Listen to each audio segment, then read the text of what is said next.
Hi, and welcome to the Spark Change podcast. I'm Denise Miller. I'm the Advocacy Coordinator for Firesteel, which is a network of Washington YWCAs committed to ending homelessness through innovative advocacy.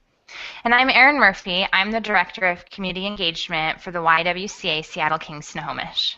Yep, and today we are talking about some of our favorite mobile apps for advocacy. And I guess when I say favorite, some of those are new ones that we just found out about that seem really cool. So they might be our favorite. Yeah, they might be. So I probably don't need to talk too much about how important mobile is now, but we'll just give you a few statistics from Pew Research Internet Project.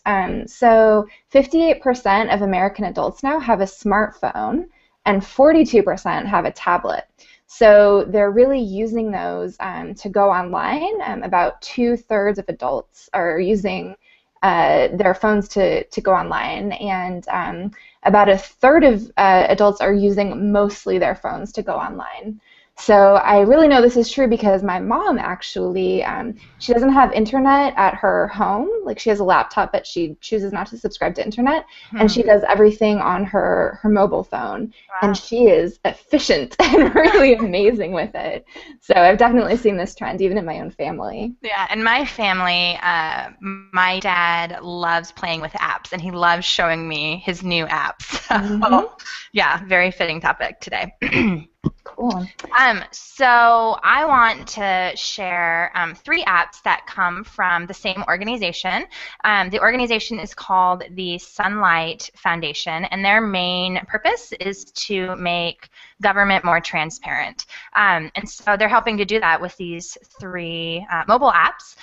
The first is called Congress, and this is a federal focus. So you can learn more about your members of Congress. It lists all of them out. You can get in touch with them through the app. You can see what they're up to, follow the latest bills, what they're sponsoring, how they're voting, just really making the information really accessible. They also have a similar app, but on a state level. So this is one that I have downloaded and I've used on my phone for Washington State, where I live, and this is called Open States. So same exact concept. They provide up-to-date information on state legislature from bills being considered, so really, really timely and relevant during session, how to contact your lawmakers, campaign finance, voting records, and local news. So I have found that to be super helpful because it's just all contained in this app, and it's really easy to search. And then the third one, I actually just discovered this one after our recent really big election season, and this is called Ad Hoc. And I really had wished that I'd found it earlier in the election season because it's super cool. It actually tells you when you're watching a political ad on TV. It probably would even work on radio, although I was doing it for TV. It tells you, all you have to do is hold your phone up and it will tell you who is paying for that ad. So it really makes it transparent in terms of providing information about the candidate, the dollars behind them, if it's a super PAC that wants to get this message out. And if anybody is familiar with the app Shazam, that you can, just hit the button when you hear a song on the radio and it identifies it. It uses that similar technology, so you could just hold it up when the ad is playing. So I am super excited to put this more to use during our next election. Political contributions are becoming less transparent. It's harder and harder to know who's putting money into these campaigns. I'm just really excited that this is available. Yeah, I'm pretty sure Stephen Colbert would be a huge fan of this app. Lots of truthiness in that, yes. Yeah. So another app that you heard about was called Soapbox, Advocacy Day. And so I did a little research into that, and so this consulting firm called Soapbox actually created this custom app for their clients, and it kind of just helps you conduct an advocacy day. So you can get schedules from Capitol Hill, from all of the legislators. You can get updates. you can create like custom messaging so that all of your advocates can like have in one convenient place what things they might want to say to their legislator. So that's maybe not something that would be useful to people who are not Soapbox clients, but we just wanted to mention it because it's a cool model. Yeah, it's a great model, and so people might want to adapt it for their own purposes. Yeah. Yeah, and a similar one like that, I haven't used this one, but when I've just done some research on how people are using apps for advocacy, I came across one called Push for Reform. And I think you did a little bit more research on this, Denise. Yeah, so this one is kind of fun. Another good model. Yeah, there's an organization called Ford.us, so it's FWD.us, and it's actually a bunch of Silicon Valley tech folks who are interested in immigration reform, largely because it could help with the brain drain issues that we're seeing in the industry. This Push for Reform app gets all of the members of Congress listed out, and you can easily figure out which representative is yours and then what their views are on immigration, what their stances are, how they voted, and then you can send them feedback really easily too. So you can ask them to, vote a certain way or to support what you believe in. So I know that other organizations use this type of technology for a variety of causes, and I'm sure there's many apps like that in the works. Want to transition now into talking more about some apps you can use to make your photos look more awesome. Photos are a really everyday sort of use for your camera, but also a really important way to advocate. And so these are all apps that I have been using for a while now, and I'm excited to share. So my favorite app for applying filters, for those of you that use Instagram, you know that there's a bunch of filters built into Instagram, but the app that I go to, which is called Wood Camera, it has, I would say, like 3 to 4 times the amount of filters and effects that you can apply. So it offers about 4 different layers that you can choose to apply. It's the coloring, the effects, the frames, all sorts of that. And so you then can save it to your phone or share it immediately out from there. So that's super fantastic and really, really comprehensive.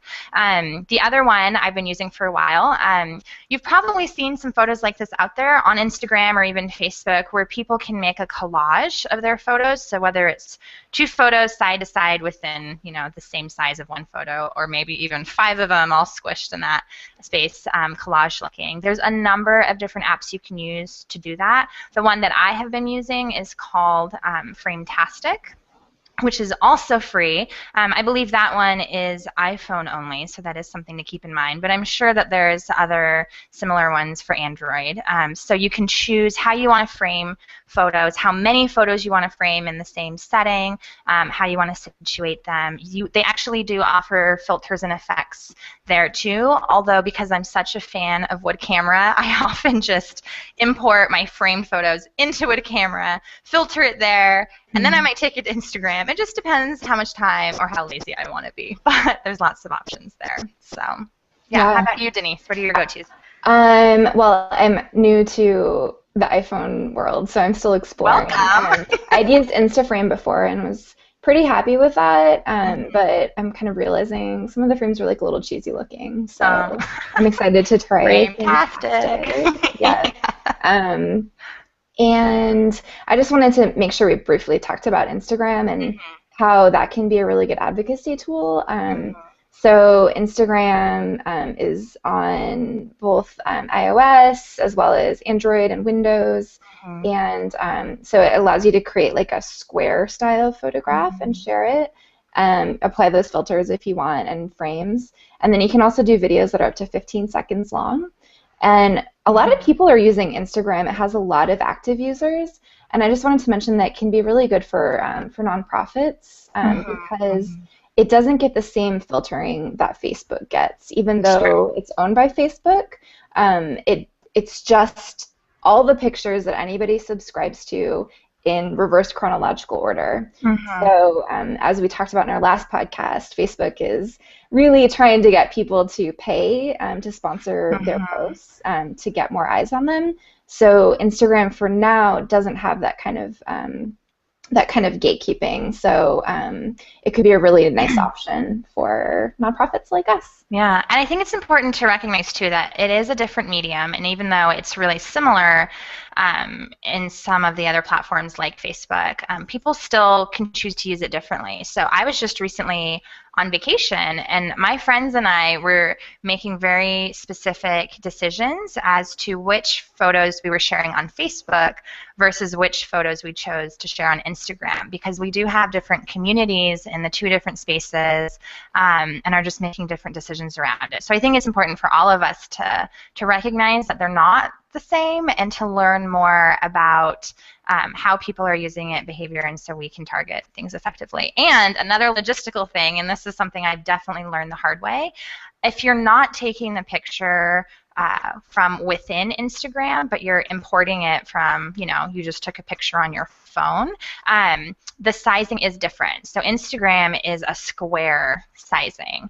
And when you take a picture on your phone, it's usually a bit more rectangular. So sometimes if you know you're taking a picture that you're going to want to share on Instagram, but you're just taking it on your phone, you want to make sure that you've given yourself kind of extra spacing, because Instagram does crop down smaller to make it fit. So if your phone, fills it up, it may crop it beyond what you want. No, that's a really good point. And I've noticed that the new iOS on the iPhone does have like a square-shaped option for taking photos. I didn't even know that. Things are always changing and getting better. Yeah, so they're cool. accommodating, I think, Pinterest and Instagram with that. It makes so much sense. Yeah, that's awesome. Good to know. Thank you, Denise. Yeah, absolutely. You might be doing even more exploring since your phone is new. Yeah, I will be for sure. Yeah. All right. We'd be remiss if we didn't mention Vine. So before there was Instagram video, there was Vine. So Instagram videos are 15 seconds long maximum. Vine is shorter. They're only 6 seconds long. And Vine just has actually less of a crowd than Instagram. So it's maybe not as relevant. It does connect with Twitter seamlessly, and so that can be nice, especially if you have a big Twitter following. But it seems like Instagram has really just gotten in there, even though they came a little bit later with video. I think so. I think Vine had its day for about a 6-month period. And may not be the best to spend too much time on, but it's still important to know that it exists and the role that it did play. So, yeah. Absolutely. So iMovie, I have not played with on my iPhone, so tell me about it. Well, I have, and I actually have used iMovie on the spot during lobby days that I capture a quick vignette or an interview with somebody, and then I can edit it directly on my phone and upload it to YouTube and share it out on social media all on my phone. So iMovie on your phone, this is specific to iOS, and it costs, I believe, $4.99. So it does cost money, but it can be a really good thing to have. It is much more simple than what would be on your computer. So it still is pretty easy to use, but you have far less features.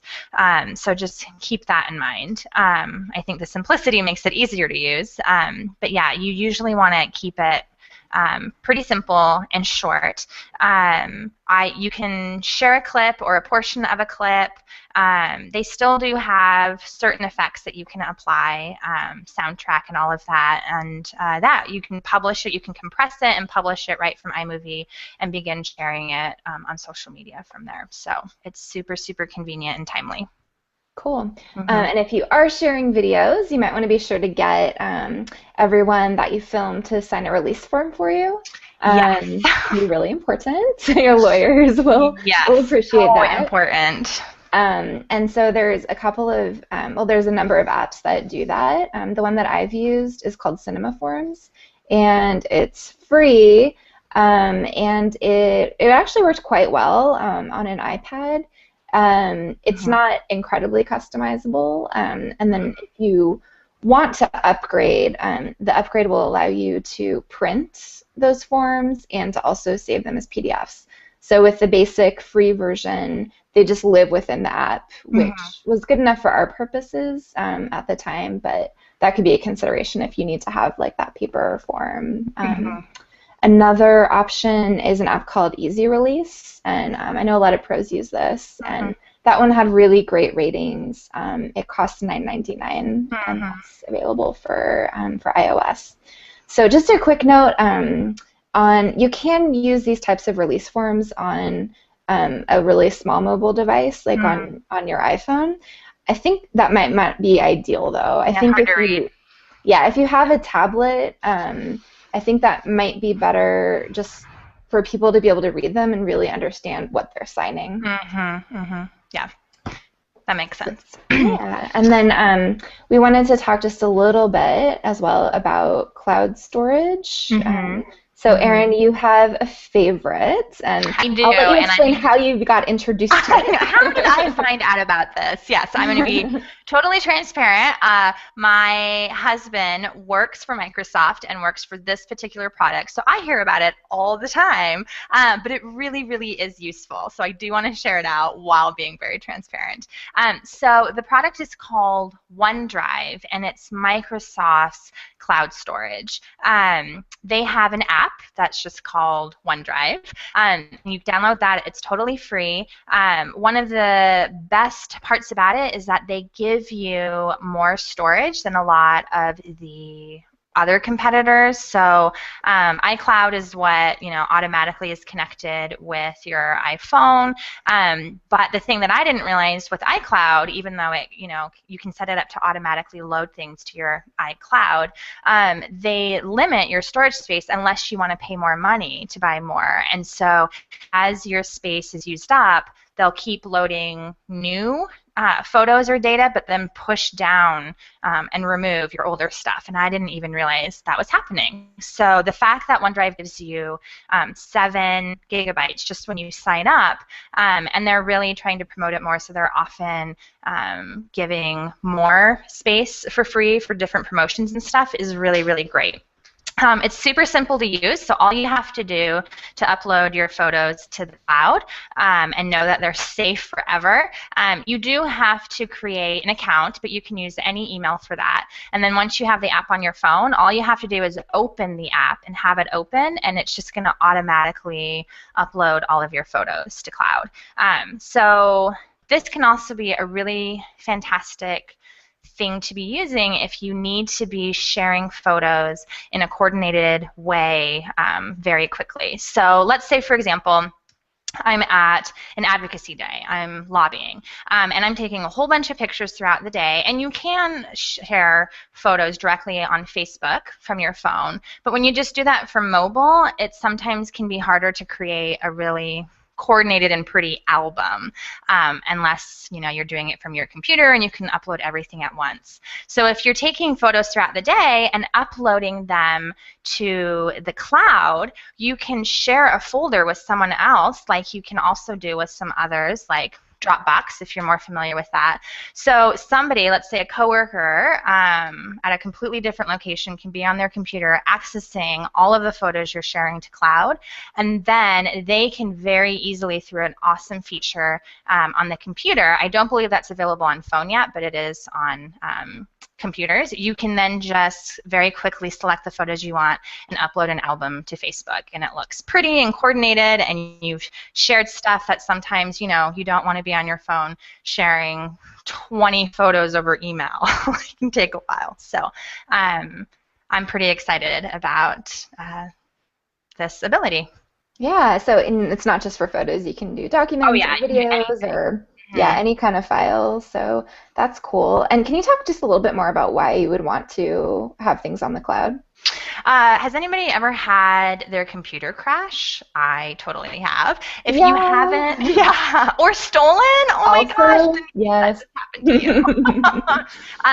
There's lots of really tragic disaster stories that can happen that if you've only backed up your information on your computer, or even if you've backed it up on a hard drive, things can happen, fires, floods, whatever. But if it's in this all mysterious cloud, that means you can access it from wherever, whenever, no matter what happens. So. Yep. Well put. Awesome. Yeah, did I make that dramatic enough? So you mentioned just a couple of other options. So there, of course, is like Dropbox, and there's Google Drive, and additional options. So you can research Explore. and figure out which cloud option would work best for you. Definitely. So, all right. Well, those are some of our favorites and ones that we think might be our favorites very soon. Yes. We're going to share links to all of those on our website, and that's firesteelwa.org. So you can let us know what you think about this podcast, or just share your favorite mobile apps on our website, or you can find us on Facebook, you can tweet at us, you can find us on YouTube, kind of all over the place.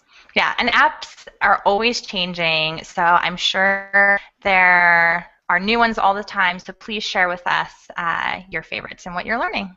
Absolutely, and we also just want to make sure that you know that the Spark Change podcast is available as an audio podcast on iTunes, and it's also a video podcast on YouTube. Audio on SoundCloud too. Just forget all the places it lives. If you want to find us on iTunes, you can subscribe for free, and then you will never miss an episode. There you go. You can choose your favorite way to listen. So thank you so much for joining us, and we'll see you next time.